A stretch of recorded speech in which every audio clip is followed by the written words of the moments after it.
Minister Ramachandran Kadannappally നമുക്കൊപ്പം ചേരുന്നു. Minister, very good morning, സ്വാഗതം. എനിക്കൊപ്പം ശ്രുതി പരുത്തിക്കാടും സുജയ പാർവതിയും ഒപ്പം ഉണ്ണി ബാലകൃഷ്ണനും ഉണ്ട്. നമസ്കാരം. നമസ്കാരം. നമസ്കാരം.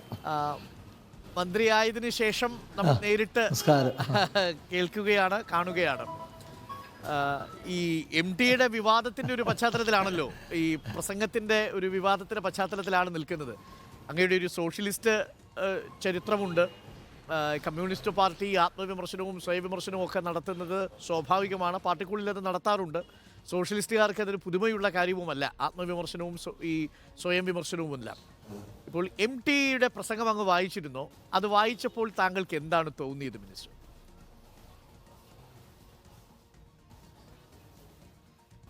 അതേക്കുറിച്ച് ഒന്നും പറയാനോ പ്രതികരിക്കാനോ ഇല്ല എന്നതാണ് ആദ്യം എനിക്ക് പറയാനുള്ളത്. സാഹിത്യ സാംസ്കാരിക നായകൻ പലരും ഓരോ കാര്യങ്ങളെക്കുറിച്ച് പറയുമ്പോൾ അത് സംബന്ധിച്ച് വിശദീകരണങ്ങൾ വന്നിട്ടുണ്ട്, പറയാനോ പറഞ്ഞിട്ടുണ്ട്. അതിനപ്പുറത്ത് അത്തരം കാര്യങ്ങളിൽ പറഞ്ഞ് ഒരു വിഷയം കൈകാര്യം ചെയ്യാൻ ആഗ്രഹിക്കാത്തതുകൊണ്ടും ഞാൻ അതേക്കുറിച്ച് ഒരു പ്രതികരണമോ അഭിപ്രായമോ രേഖപ്പെടുത്താൻ ആഗ്രഹിക്കുന്നില്ല എന്നാണ് വിനീതമായി ഞാൻ അറിയിക്കുന്നത്. ഈ മിനിസ്റ്റർ വിവിധ വകുപ്പുകളൊക്കെ കൈകാര്യം ചെയ്തിട്ടുണ്ടെങ്കിലും ഈ തുറമുഖം വകുപ്പ് വരുന്ന സമയത്ത് മിനിസ്റ്റർ അങ്ങോട്ട് ആവശ്യപ്പെടുകയായിരുന്നു, ആ വകുപ്പ് ഞാൻ കൈകാര്യം ചെയ്യുന്നതിലും നല്ലത് CPM തന്നെ കൈകാര്യം ചെയ്യുന്നതാണ് എന്ന് ഞാൻ കേട്ടിരുന്നു. അത് ശരിയാണോ മിനിസ്റ്റർ? അതൊക്കെ വകുപ്പുകൾ നൽകേണ്ടതും ആർക്ക് നൽകണം, ഏത് വകുപ്പ് നൽകണം എന്ന് തീരുമാനിക്കാനുള്ള പരമാധികാരി മുഖ്യമന്ത്രിയാണ്. ബഹുമാനപ്പെട്ട മുഖ്യമന്ത്രി ഒരു തീരുമാനമെടുത്തു കഴിഞ്ഞാൽ അതാണ് തീരുമാനം. ആഗ്രഹങ്ങളോ നിർദ്ദേശങ്ങളോ ഒന്നുമല്ല. ഞാൻ ഇത് മൂന്നാമത്തെ തവണയാണ് മന്ത്രിസഭയിൽ അംഗമാകുന്നത്. ആദ്യം നമ്മുടെ VS അച്യുതാനന്ദൻ്റെ മന്ത്രിസഭയിൽ, അന്ന് ദേവസ്വവും പ്രിൻറ്റിംഗ് അഡ്മിനിസ്ട്രേഷനും ഒരഭിപ്രായവും ഞാൻ പറഞ്ഞിട്ടില്ല, ഇത് ശരി എന്ന് പറഞ്ഞു. രണ്ടാമത് നമ്മുടെ ബഹുമാനപ്പെട്ട മുഖ്യമന്ത്രിയുടെ നേതൃത്വത്തിൽ 5 വർഷക്കാലം ആ വകുപ്പ് കൈകാര്യം.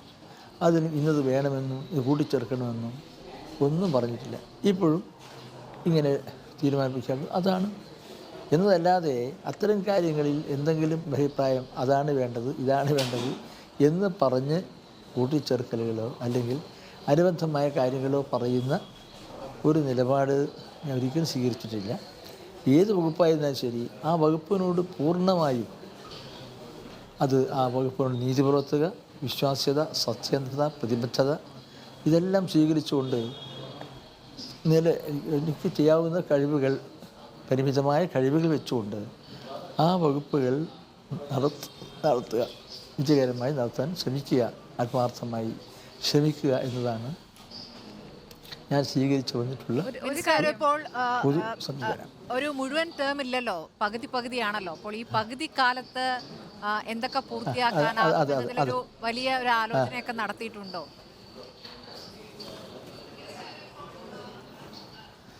അതുപോലെ ഈ പറയുന്ന വകുപ്പുകളിൽ പുതുതായിട്ട് വന്നത് രജിസ്ട്രേഷൻ വകുപ്പാണ്. അത് അനുബന്ധമായിട്ടുള്ളത് പുരാവസ്തു, പുരാരേഖ, മ്യൂസിയം വകുപ്പാണ്. അത് ഞാൻ കഴിഞ്ഞ വർഷവും കഴിഞ്ഞ മന്ത്രിസഭയിലും അത് കൈകാര്യം ചെയ്തിട്ടുള്ളതാണ്. പുതുതായി ലഭിച്ചതാണ് നമ്മുടെ രജിസ്ട്രേഷൻ വകുപ്പ്. ആ രജിസ്ട്രേഷൻ വകുപ്പാകട്ടെ അത് കേരളത്തിൻ്റെ എല്ലാ തലങ്ങളിലും വ്യാപിച്ചു കിടക്കുന്ന ഒരു സംവിധാനത്തിൻ്റെ ഭാഗമാണ്. കേരളത്തിലെ സംസ്ഥാന സർക്കാരിന് ഏറ്റവും കൂടുതൽ സാമ്പത്തിക വരുമാനം ഉണ്ടാക്കുന്ന സ്രോതസ്സുകളിലൊന്നാണ് ഈ രജിസ്ട്രേഷൻ വകുപ്പ്. സ്വാഭാവികമായും ആ പ്രവർത്തനങ്ങൾ അതിൻ്റെ വിലയിരുത്തുകയും പഠിക്കുകയും അതിൻ്റെ ഉത്തരവാദപ്പെട്ടവരുമായി സംസാരിക്കുകയും ചർച്ച നടത്തുകയും ചെയ്തുകൊണ്ട് ആ തലങ്ങളിലും ഏതെല്ലാം കാര്യങ്ങൾ കഴിയണം എന്നതിനെക്കുറിച്ചുള്ളൊരു രൂപരേഖ തയ്യാറായിക്കൊണ്ടിരിക്കുകയാണ്. അതുകൊണ്ട് നമ്മുടെ അതിൻ്റെ സുതാര്യത, അതിൻ്റെ സത്യസന്ധത എല്ലാ നിലയിലും ജനോപകാരപ്രദമായ നിലയിൽ പ്രവർത്തിക്കുക, ആധുനികവൽക്കരണം, ഡിജിറ്റലൈസേഷൻ അതിൽ ഒരു മുഖ്യമായ പങ്ക് വഹിക്കുകയാണ്. അതുകൊണ്ട് തന്നെ ആധാരം എഴുതാനുള്ള അവകാശങ്ങളൊക്കെ, അല്ലെങ്കിൽ ആധാരം എഴുതുന്നത് സാധാരണക്കാർക്ക്, അത്തരം കാര്യങ്ങളൊക്കെ വളരെ പരിഷ്കരണമായിട്ട് കൊണ്ടുവന്നിരുന്നു രജിസ്ട്രേഷൻ വകുപ്പിൽ. അപ്പോൾ ഇപ്പോഴും പലയിടങ്ങളിലും ഈ രജിസ്ട്രേഷൻ വകുപ്പുമായി ബന്ധപ്പെട്ട അഴിമതി ആരോപണങ്ങളുണ്ട്. നമുക്കടക്കം ധാരാളം ആളുകൾ പരാതിയായി വരുന്നുണ്ട്. നേരത്തെ ഉണ്ടായിരുന്ന അത്ര ഇല്ലെങ്കിലും രജിസ്ട്രേഷൻ വകുപ്പ് ഇപ്പോഴും പൂർണ്ണമായും അഴിമതി വിമുക്തമായിട്ടില്ല. അങ്ങനെ തന്നെയല്ലേ? അതെ, അഴിമതി വിമുക്തമാകണം എന്നാണ് ഞങ്ങളുടെ ആഗ്രഹം, മാത്രമല്ല ഒരു നിർബന്ധവും. കാരണം എന്ന് പറഞ്ഞാൽ അതിപ്പോൾ താങ്കൾ ചൂണ്ടിക്കാണിച്ചതുപോലെ പല രംഗങ്ങളിൽ കാണുന്നത് പോലെ തന്നെ. അപ്പോൾ അതിനെ കൂടുതൽ സുതാര്യമാക്കുക, അത് സത്യസന്ധതയും കാര്യക്ഷമതയും ഒക്കെ നിറക്കുക എന്നുള്ളതാണ് ചെയ്യാൻ കഴിയുന്നൊരു കാര്യം. കാരണം രജിസ്ട്രേഷനായി ബന്ധപ്പെട്ട വിവിധ കാര്യങ്ങൾ അതിലുണ്ട്.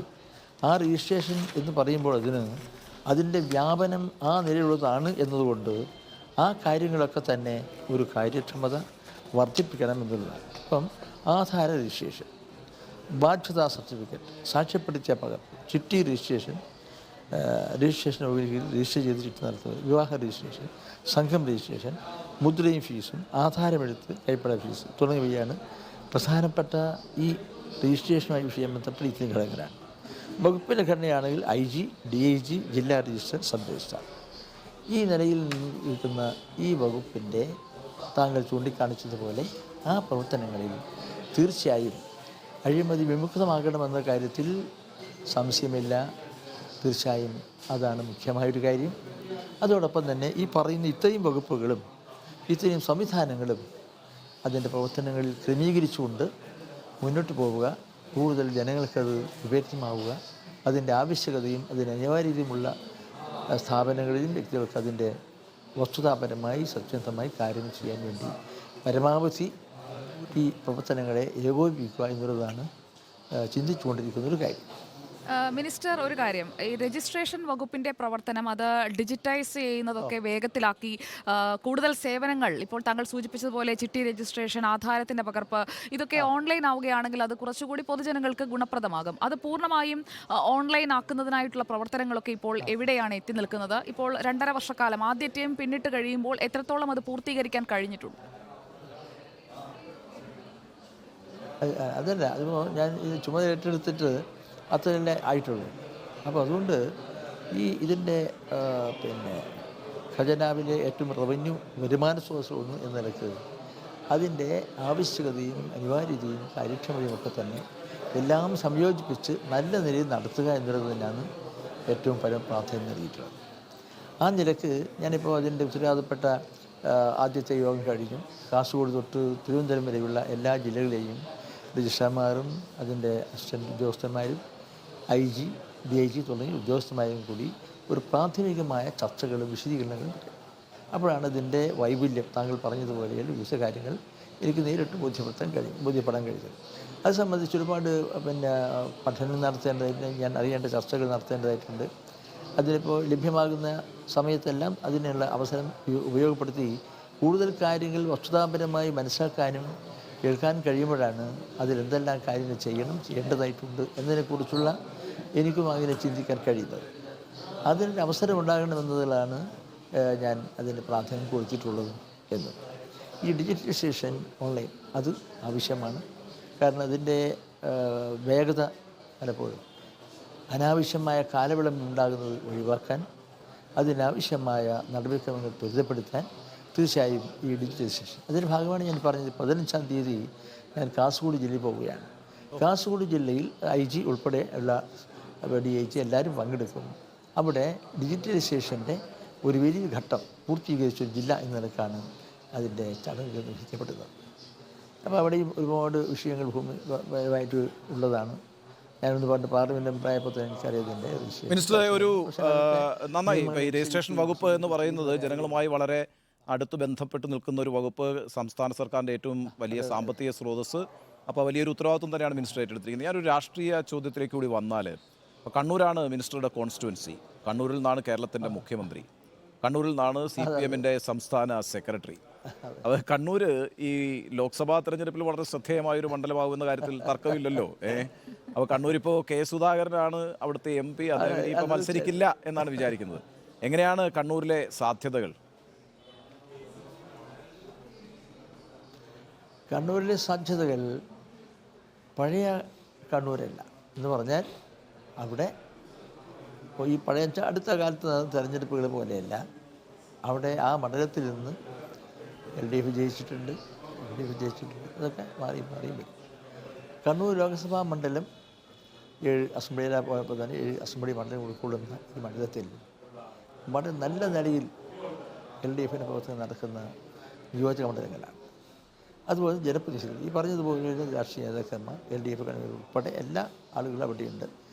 തീർച്ചയായും ഇത് ഈ രാഷ്ട്രീയ സാധ്യതകളും അവസരങ്ങളും എല്ലാം പ്രയോജനപ്പെടുത്തുന്നതിനുള്ള ആലോചനകളും ചർച്ചകളൊക്കെ മുന്നേറുകയാണ്. അതുകൊണ്ട് കണ്ണൂരിൻ്റെ കഴിഞ്ഞകാല അനുഭവങ്ങളിൽ നിന്ന് വ്യത്യസ്തമായി ലോക്സഭാ തെരഞ്ഞെടുപ്പിൻ്റെ മത്സരത്തിൽ പ്രത്യേകിച്ച് എന്താണെന്ന് പറഞ്ഞാൽ ഒരു രാഷ്ട്രീയ പ്രമുഖതയുള്ളതാണ് കണ്ണൂർ.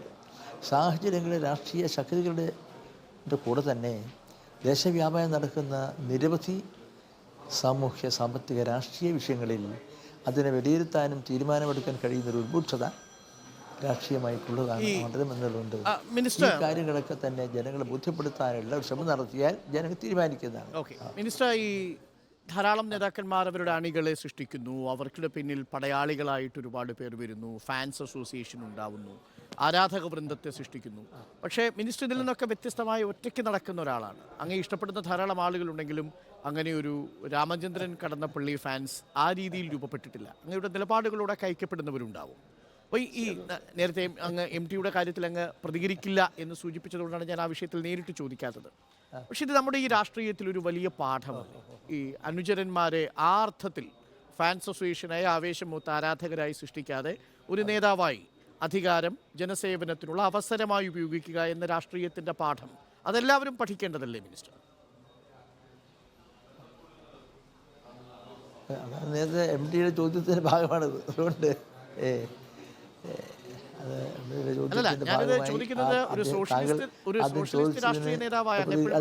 സേഫ് പൊസിഷനിലാണ് അങ്ങ് എപ്പോഴും സഞ്ചരിക്കാറുള്ളത്. ഏറെക്കുറെ നല്ല കാര്യമാണെങ്കിലും പക്ഷേ അങ്ങേപ്പോലെ സോഷ്യലിസ്റ്റ് പാരമ്പര്യമുള്ള ഒരു രാഷ്ട്രീയ നേതാവ് കേരളത്തിലെ ഈ പരിപാടി കാണുന്ന അല്ലെങ്കിൽ രാഷ്ട്രീയ കേരളത്തോട് സംവദിക്കുമ്പോൾ ഇത്തരം ചോദ്യങ്ങൾക്ക് കൂടി ഉത്തരം നൽകുമല്ലോ. ആ രീതിയിലാണ് എൻ്റെ ചോദ്യം. ഒരു സോഷ്യലിസ്റ്റ് നേതാവെന്ന രീതിയിൽ അങ്ങനെ ഒരു കാഴ്ചപ്പാടുണ്ടല്ലോ ഒരു നേതാവിനെ കുറിച്ച്. അതല്ല അതായത് നമ്മളിപ്പം ഞാൻ ഗാന്ധിയിലേക്ക് മടങ്ങൂ, രാജ്യത്തെ രക്ഷിക്കൂ എന്ന ഒരു മുഖ സന്ദേശം നൽകുന്നതാണ് കോൺഗ്രസിൻ്റെ ഒരു രാഷ്ട്രീയ മുഖമുദ്രയും മുഖ സന്ദേശവും. അത് നിങ്ങൾക്കെല്ലാം അറിയുന്ന പോലെ തന്നെ ഗാന്ധിയന്മാർക്ക് ലാളിത്യം, സ്നേഹം, സത്യസന്ധത, വിശ്വാസ്യത, സമർപ്പണബോധം ഇതെല്ലാം കൂടി ചേർന്നിട്ടുള്ള സദ്ഭാവങ്ങളുടെ ഒരു സമീകൃതമായ ചൈതന്യമാണ് ഗാന്ധിയൻ മൂല്യങ്ങളും ഗാന്ധിയൻ ദർശനങ്ങളും.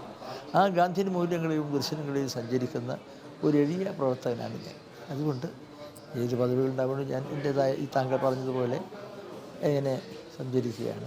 അതുകൊണ്ട് ആ നിലയിൽ തീർച്ചയായും ഞങ്ങളുടെ ഇത്തരത്തിലുള്ള പ്രകാശിതമാക്കപ്പെട്ട ആ വഴിയിലൂടെ സഞ്ചരിക്കുന്ന ഒരു പൊതുപ്രവർത്തകൻ. ഈ എറണാകുളത്ത് BTHലൊരു പരിപാടിയിൽ പങ്കെടുക്കുന്നതിനിടയിലാണ് മിനിസ്റ്റർ കടന്നപ്പള്ളി രാമചന്ദ്രൻ നമ്മളോടൊപ്പം ഇപ്പോൾ സംസാരിച്ചുകൊണ്ടിരിക്കുന്നത്.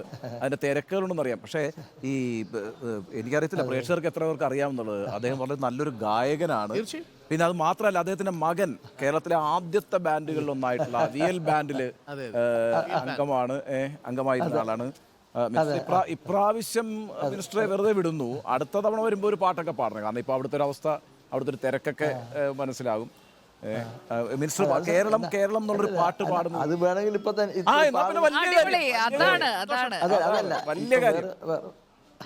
വലിയ കാര്യം അതല്ല ഞാൻ വേറൊന്നാണ് ഇത്. അതായത് നമ്മൾ കുറി വരച്ചാലും എന്നുള്ള 2 പേര് പാടാം. കുറി വരച്ചാലും. ഹലോ നമുക്ക് കുറി വരയ്ക്കാം.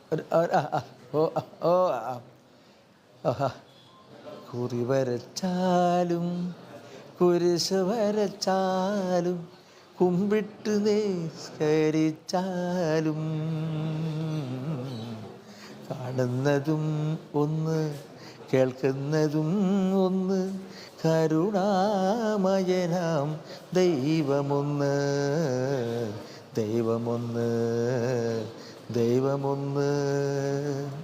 കുറി വരച്ചാലും കുരിശ് വരച്ചാലും കുമ്പിട്ട് സ്കരിച്ചാലും കാണുന്നതും ഒന്ന് കേൾക്കുന്നതും ഒന്ന് കരുണാമയനാം ദൈവമൊന്ന് ദൈവമൊന്ന് ദൈവമൊന്ന്. മിനിസ്റ്റർ ഈ ഗീതയും ബൈബിളും വിശുദ്ധ ഖുറാനും ഭാരതഹൃദയമല്ലോ അദ്വൈത ഭാരത ഹൃദയമല്ലോ. ഗീതയും ബൈബിളും വിശുദ്ധ ഖുറാനും ഭാരതഹൃദയമല്ലോ അദ്വൈത ഭാരത ഹൃദയമല്ലോ. സിന്ധുവും ഗംഗയും വൈഗയും നിളയും ഇന്ത്യ തന്ന ഐശ്വര്യ നദികൾ എന്നെന്നും ഇന്ത്യ തന്ന ഐശ്വര്യ നിധികൾ. കുറിവരച്ചാലും കുരിശ് വരച്ചാലും കുമ്പിട്ട് നിസ്കരിച്ചാലും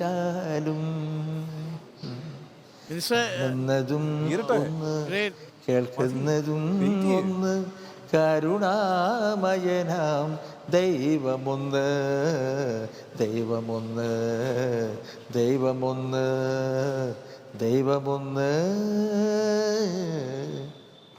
ആ പ്രധാനപ്പെട്ട ചോദ്യം ഇനി ചോദിക്കും. ആ ദേവസ്വം ബോർഡ് മിനിസ്റ്റർ ആയിരുന്നല്ലോ അങ്ങ്. ഈ അയോധ്യയിലെ രാമക്ഷേത്ര നിർമ്മാണവും അതിന്റെ പ്രതിഷ്ഠാകർമ്മവും ഒക്കെ നിർവഹിക്കാൻ പോകുന്ന സമയത്ത് ആ ചോദ്യങ്ങൾക്കുള്ള ഉത്തരമായിട്ടാണോ ഈ പാട്ട് സമർപ്പിക്കുന്നത്? അതും കൂടി ഉണ്ടല്ലോ ഇതില്, അതല്ലേ ഇതുണ്ട്. ഈ അതിലുണ്ട് അദ്വൈത ഭാരത ഹൃദയം എന്നാണ് മറുപടിയുടെ സന്ദേശം കൂടി ഈ പറഞ്ഞു ആ വരികളിൽ തന്നെ അദ്വൈത ഭാരത ഹൃദയം. അതെ അത് തന്നെയാണ്. അല്ല ഞാൻ അതുണ്ട്. പറയുന്നത് ഈ കുറി വരച്ചാലും കുരിശു വരച്ചാലും കുമ്പിട്ട് എന്താ നിസ്കരിച്ചാലും അല്ലെ അതെ. ദൈവമെല്ലാം ഒന്ന് എന്ന് പറയുന്നത് ഈ കാലഘട്ടത്തിൽ എത്രയോ കാലം മുമ്പ് എഴുതപ്പെട്ട വരികളാണ്. അതെ അതെ 2003 MT പറഞ്ഞ കാര്യങ്ങൾക്ക് 2024 പ്രസക്തിയുണ്ട് എന്ന് പറയുന്ന കണക്ക് വളരെ വർഷങ്ങൾക്ക് മുമ്പ് എഴുതപ്പെട്ട ഈ ഗാനത്തിനും ഈ കാലഘട്ടത്തിൽ വലിയ പ്രസക്തിയുണ്ട്. Thank you minister. ആ പാട്ടും പാട്ടിലെ സന്ദേശവും അതിലെ രാഷ്ട്രീയവും ഒക്കെ ഇത് കേട്ടവർ മനസ്സിലായി. Thank you minister. ഈ തിരക്കിനിടയിലും നമുക്കൊപ്പം ചേർന്നു. വളരെ നന്ദി, വളരെ നന്ദി. അതിഗംഭീരമായി അപ്രതീക്ഷിതമായിരുന്നു. അല്ല മിനിസ്റ്റർ രണ്ടുപേരും പാടി തുടങ്ങും എന്ന് പറഞ്ഞപ്പോൾ പെട്ടെന്ന് ഇരുന്നു വിചാരിച്ചു. മിനിസ്റ്റർ പൂർണ്ണമായും പാടി. Thank you minister. Ramendran Kadannappally മിനിസ്റ്ററാണ് നമുക്കൊപ്പം ചേർന്നത്. മിനിസ്റ്റർ എപ്പോഴും